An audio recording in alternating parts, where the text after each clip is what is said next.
When it concerns leadership, every leader leads out of the abundance of value and life inside of them. Yep. I'll say that again. When it concerns leadership, every leader leads out of the abundance of life inside of them. That's why they always talk, say, exemplary leadership is always going to be the best. And so the government you're currently seeing today, the government of Tinubu, is a government that leads out of the criminality inside of him. The government you're going to experience with Peter Obi is the government that is going to lead out of the decency inside of Peter Obi.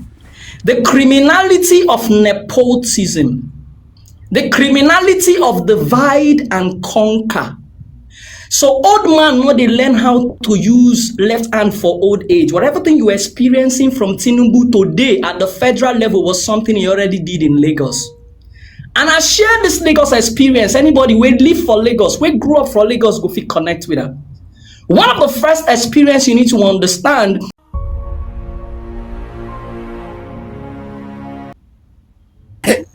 and I did Lagos.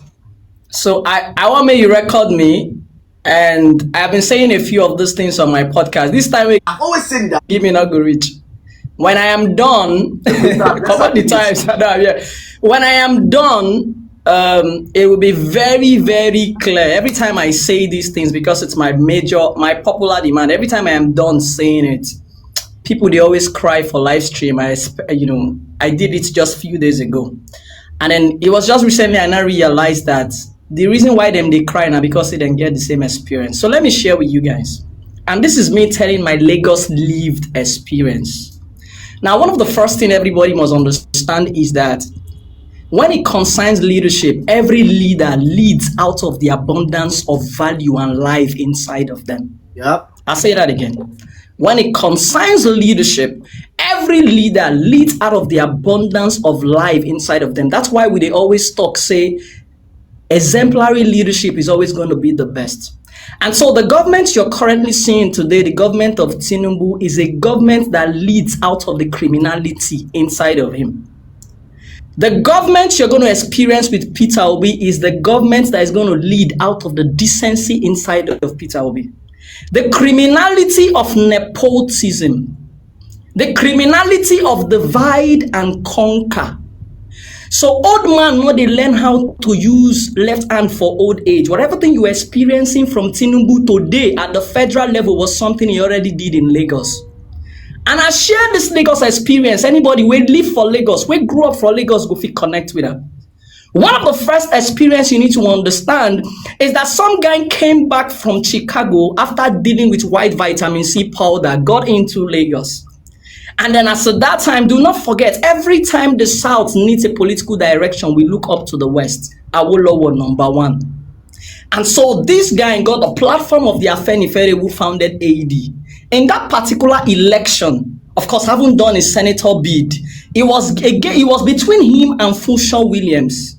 And then in that particular election, it was clear. Afenifere said it. Anywhere where fight happened, they will cancel that election. In that particular election, fight happened for Funshaw Williams' side. How it be, we don't know. We don't know Funshaw Williams to be that kind of person. So clearly, Tinubu strategy is very predictable. We know him. Fight happened for Funshaw Williams' place. The moment that fight happened, they cancelled all the election that came from there, Ikorodu and a few of those other places. And that was how Tinubu became the governor of Lagos. 4 years of him being the governor of Lagos, he not do jack. He did nothing, but I will eventually tell you guys what he did. Now, because he was not performing, Lagosians were hungry for Funshaw Williams. He was the star boy. We were hungry for Funshaw Williams. But guess what happened? Funshaw Williams never came because they buy him for a house for Ikoyi. They killed Funshaw Williams like a chicken. Then buy Funshaw Williams like chicken. It was very painful. To date, Lagos hasn't recovered. And then the moment Funshaw Williams by now, nobody could take that 4 years from this guy. Tinubu came back again. Guess what Tinubu did? And I'll tell you guys this. Lagos, I don't know why the Yoruba people, I don't want to believe saying at all. I don't know why then they celebrate Tinubu when the real guy they are supposed to be celebrating is the Lateef Jakonde.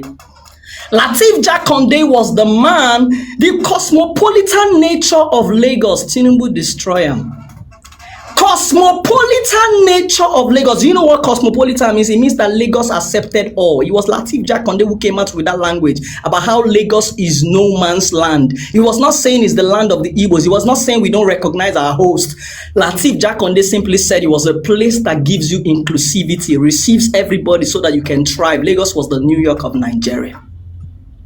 That was from Lateef Jakonde. Away from that, the Marwa came. Lateef Jakonde constructed all the schools that you know. You know the Jakonde schools, right? All the bridges that you know. He transformed Lagos. When Marwa came, Marwa did construction of the inner streets of Lagos and planted primary healthcare everywhere in Lagos. These were the true star boys of Lagos.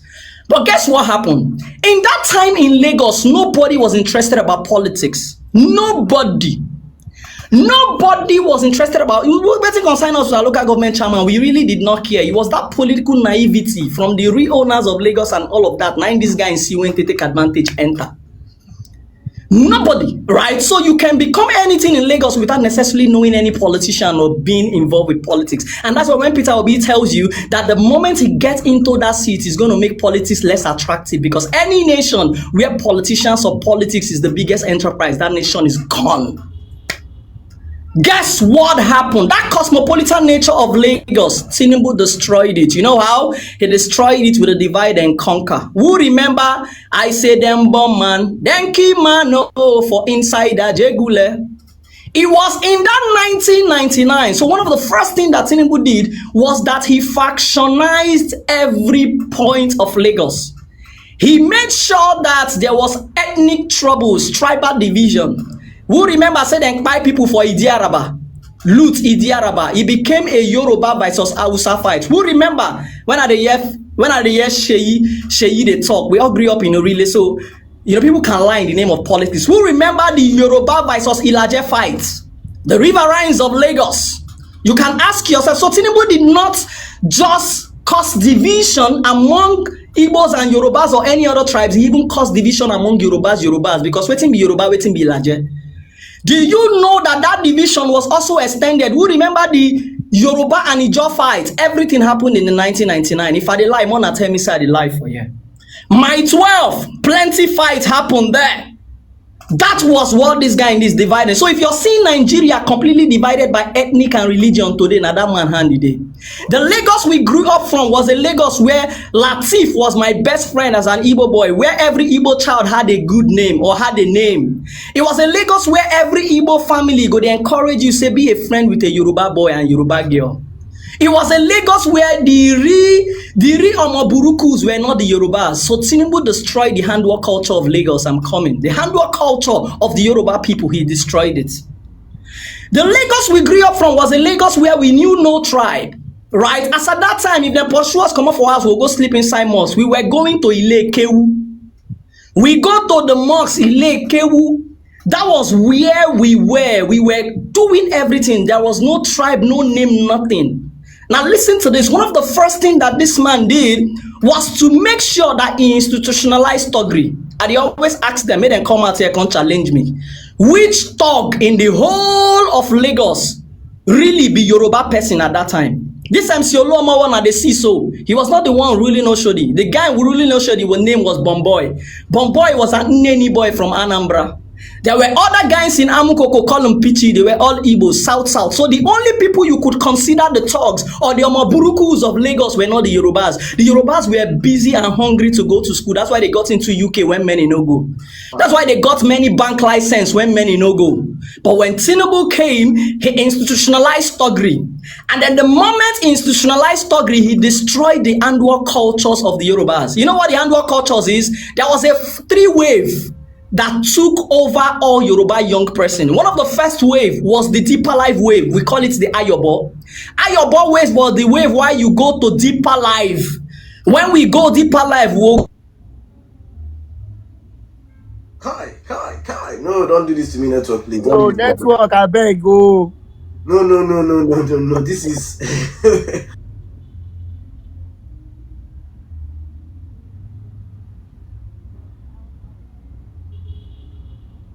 Let's give priority to our women.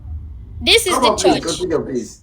This is the church. I was in a platform with Blossy a few minutes ago or an hour ago, myself and Blossy.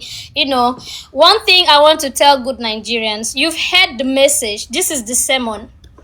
Whenever they start, they are still going through the Western pattern, divide and conquer. They want to go through the route of tribe and the route of religion. Always remember one thing. We might be divided by tribe and religion, but one thing is unifying us right now, and that is poverty. Do not allow anybody to have you sell your conscience. We still lack in basic health care. The educational sector is all-time low. And if you're a Nigerian outside and you are abroad, ask yourself, are you there by choice or you have to force yourself? Your family have to sell properties to send you away? Or is an escape route for you? Remember, this man promised security. Right now, some states in the north are still being captured. And it's not like he can't do anything about it. We know it's all corruption. It is because they have private mining. They have gold minings that they are protecting. They don't want us to pay attention. So they use banditry to distract us from the north so we can't hold them accountable. Your brothers and sisters in the north are uneducated, not because we don't have resources in Nigeria. It is because these people are wicked. Look at the north. Look at those children littered around the streets. Today, if you present your passport as a Nigerian, you're being stereotyped as a criminal. That is what your politicians have reduced us to. They are selfish. Very, very selfish. Today, we have our nurses and doctors leaving because they are underpaid. They are underpaid. There are Nigerians in UK suffering. They want to come back. We've not been censored since 2006. Why? They've lost count of young Nigerian youths that have lost their lives. We have those in Libya. Nigerian youths are not lazy. We've been exploited by our leaders. If someone would take the risk of crossing the Red Sea to survive, imagine what they would do if they are given the opportunity in their own country. Nigerian young women are being trafficked. An average... You see the ingenuity of Nigeria.